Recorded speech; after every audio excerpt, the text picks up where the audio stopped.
The Great Resignation is here. In 2020, the world got hit with one of the most serious global health challenges in modern history.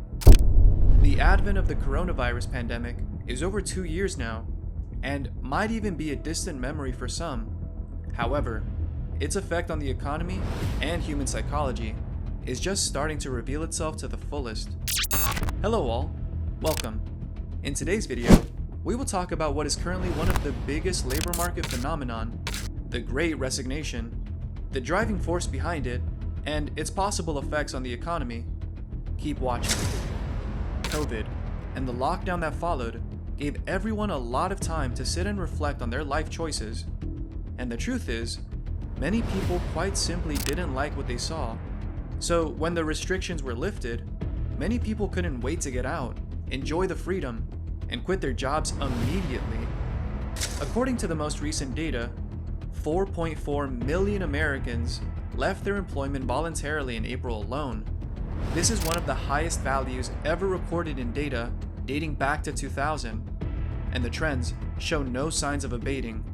According to a recent survey by human resources giant Mercer, a third of American workers said they were considering resigning in the next 6 to 12 months. Even as anxieties rise about an impending economic slowdown, the Great Resignation hasn't really slowed down at all, with confident employees still departing the labor market in historic numbers. Inflation is at an all-time high, fears of a recession are increasing, and the stock market has been showing significant signs it is in bearish territory.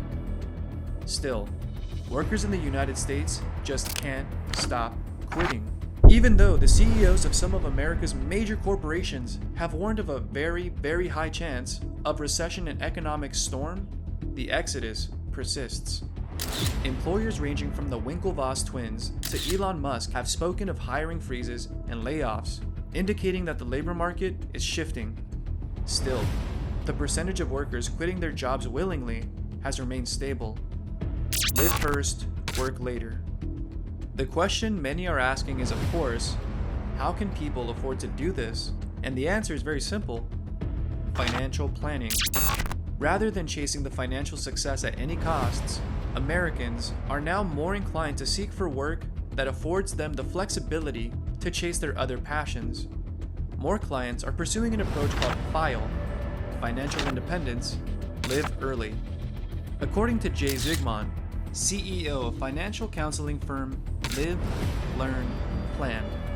This is in contrast to the popular FIRE, financial independence, retire early, movement.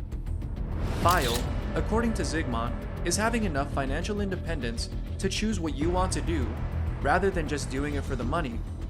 At the end of the day, it's a search for joy and happiness, not just the paycheck. The pandemic has exacerbated a sentiment among many Americans that life is too short to be locked in, doing unfulfilling work. And thanks to the mostly indoor activities of 2020, the statistics reflect this. In May, PwC, the world's foremost corporate consultancy corporation, announced the results of its Global Workforce Hopes and Fears Survey 2022, which polled more than 52,000 workers in 44 countries. In a press release, the consultancy business stated that more compensation, more job contentment, and the desire to be really oneself at work are driving individuals to shift employment. In the next 12 months, 35% of respondents intend to request more money from their employment. At the forum, Bob Moritz, worldwide head of PwC, remarked, "The findings are pretty obvious. You see a considerable proportion of people anxious about their future employment and job security. The verdict is pretty simple. Power is now in the hands of employed folks. Perhaps for the first time in history, the workers, not customers, are the ones who have the right of way."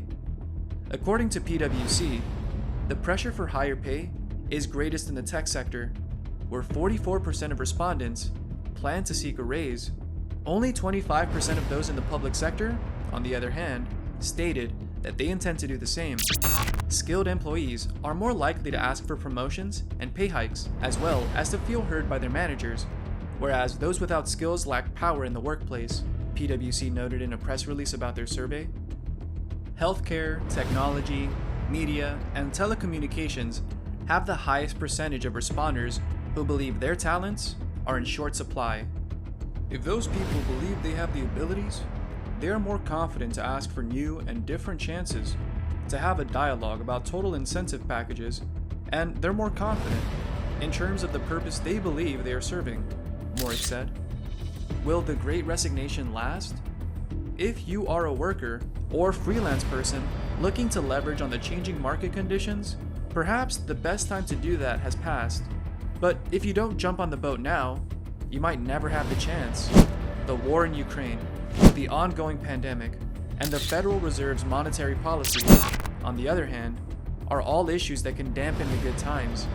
It is no news that an abominable amount of money was printed to pay for stimulus packages, and the Federal Reserve of the United States has begun implementing contractionary money policies, like boosting interest rates in order to calm the economy and combat the persistently high inflation. The heated employment market isn't going anywhere in the next several months. However, now is the moment to take advantage of a tighter labor market for workers, because these conditions probably won't last. And unless something is done to stem the tide of inflation, the Great Resignation might turn to the Great Depression very soon. Conclusion: the United States is one of the busiest countries in terms of job migration and upskilling. Although the effects of a Great Resignation is yet to fully reflect on the economy, many experts believe the huge instability of terms of worker labor might have a negative effect on productivity. Do you agree with all this? Let me know what you think in the comment section below. And that's it from us today. What are your thoughts on today's video? Let us know in the comment section below. Till next time, thank you for watching.